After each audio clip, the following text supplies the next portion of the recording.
Kembali lagi di Anyus Malam, pemirsa. KPK tetapkan Bupati Musi Banyuasin, Dodi Reza Alex, dan 3 orang lainnya sebagai tersangka kasus suap pengadaan barang jasa infrastruktur di Kabupaten Musi Banyuasin.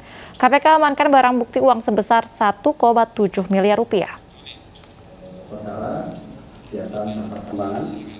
Keempat tersangka kasus suap pengadaan barang dan jasa Kabupaten Musi Banyuasin diantaranya adalah Bupati Musi Banyuasin, Dodi Reza Alex, Kepala Dinas PU Kabupaten Musi Banyuasin Herman Mayori, Direktur PT Selara Simpati Nusantara Suhandi, dan Kabid SDA PPK Dinas PUPR Edi Umari.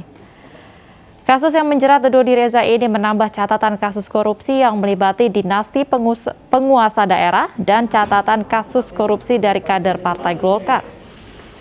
Keempat tersangka ditahan selama 20 hari ke depan.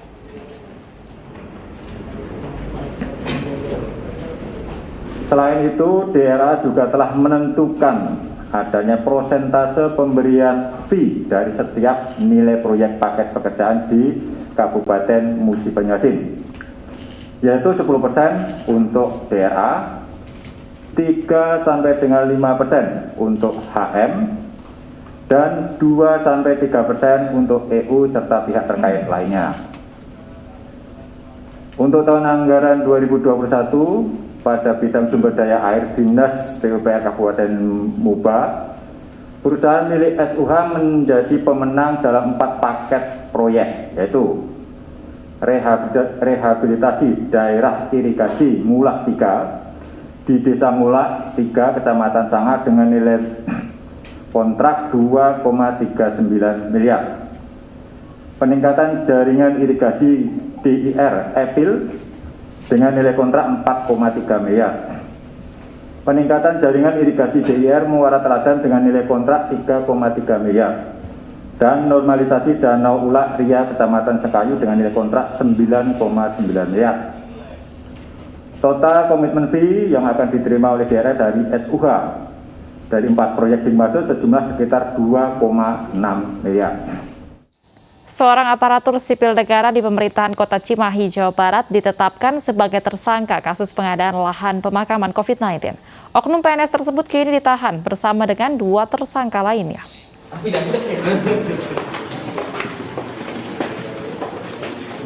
Usai diperiksa secara maraton di Kejaksaan Negeri Cimahi, Jawa Barat, 3 tersangka korupsi pengadaan lahan makam COVID-19 dibawa ke rumah tahanan. Ketiganya ditahan untuk kepentingan penyidikan. Ketiga tersangka adalah oknum aparatur sipil negara di lingkungan Pemkot Cimahi berinisial AK, kemudian AJ yang merupakan pensiunan ASN, dan seorang dari pihak swasta yaitu YT. Setelah penyidikan kami menemukan beberapa fakta. Yang pertama, tersangka AJ dan tersangka AK yaitu dari ASN, dia selaku penanggung jawab tim pelaksana teknis kegiatan pengadaan tanah. Para ASN ini yang menjabat dari saudara AJ ini selaku sekretaris dinas di DPKP pada saat pengadaan ini terjadi. Sekarang yang bersangkutan sudah pensiun. Dan saudara AK selaku penanggung jawab juga, dia masih ASN di Pemkot Cimahi. Kasus ini bermula saat Pemkot Cimahi melakukan pengadaan tanah seluas 791 meter persegi untuk lahan pemakaman COVID-19 pada tahun 2020. Namun ternyata terdapat kejanggalan dalam kegiatan jual beli lahan. Lahan yang dibeli merupakan lahan milik Pemkot Cimahi. Kerugian negara dalam kasus ini mencapai 569 juta rupiah. Dari Cimahi, Jawa Barat, Yuwono, iNews melaporkan. Suara azan dari masjid di Jakarta menjadi sorotan media asal Prancis. Media asing ini mempertanyakan suara azan dari masjid antara menyerukan ketakwaan atau menciptakan kebisingan lingkungan sekitar.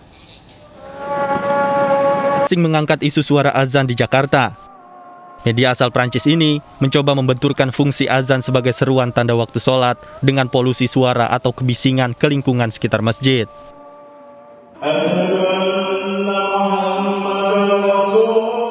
Soal suara azan yang bisa membuat kebisingan lingkungan sekitar sebenarnya sudah jadi perhatian sejumlah pengurus masjid. Salah satunya adalah Musola Al-Mutakin di Kebayoran Lama, Jakarta Selatan. Pengurusnya yang menerapkan berbagai ketentuan penggunaan pengeras suara, mulai ketinggian toa hingga peruntukan penggunaannya. Kita juga atur masalah toa.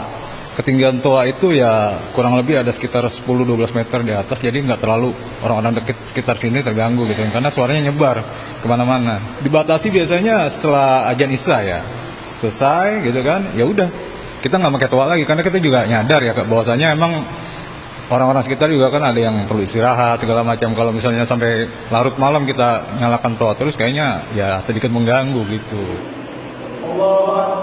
Warga di samping masjid mengaku tak terganggu dengan pengeras suara azan.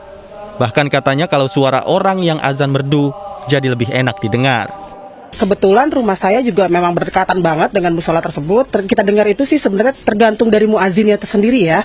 Dari muazinnya, lantunan yang kita dengarnya, yaitu yang apalagi itu dari toanya sendiri nggak merasa terganggu juga. Itulah yang menurut kita enak didengarnya gitu. Isu pengeras suara azan sudah menjadi perhatian Dewan Masjid Indonesia sejak lama.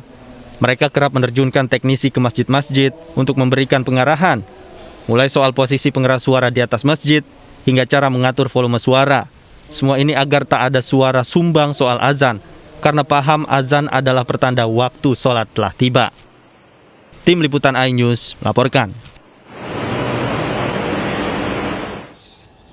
Dewan Masjid Indonesia menanggapi sorotan media asing soal azan. Mekanisme pengaturan toa masjid dan azan sudah diterapkan di masjid seluruh Indonesia.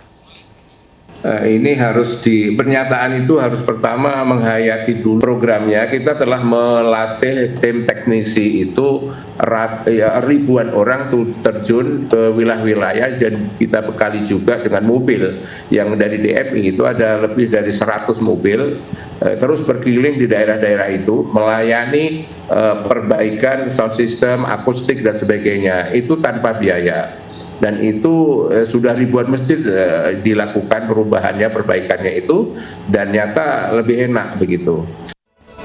Jakarta resmi ditetapkan menjadi tuan rumah Formula E. Informasinya akan hadir usai jeda berikut, tetaplah di iNews Malam.